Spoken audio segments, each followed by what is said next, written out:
माता की, भारत माता की। पूरे देश ने एक बार फिर से ठान लिया है कि तीसरी बार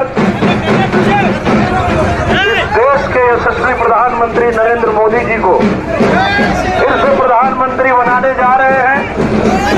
और पूरा देश कह रहा है अब की बार 400 पार, अब की बार 400 पार। और प्रचंड बहुमत से जो प्रधानमंत्री नरेंद्र मोदी जी तीसरी बार प्रधानमंत्री बनेंगे तो हमारा आसनसोल भी प्रधानमंत्री जी के साथ कंधे से कंधा मिला के खड़ा होगा। जैसे हमारा पूरा देश तेजी से विकास कर रहा है, आगे बढ़ रहा है, वैसे ही हमारा आसनसोल भी तेजी से विकास करेगा, आगे बढ़ेगा।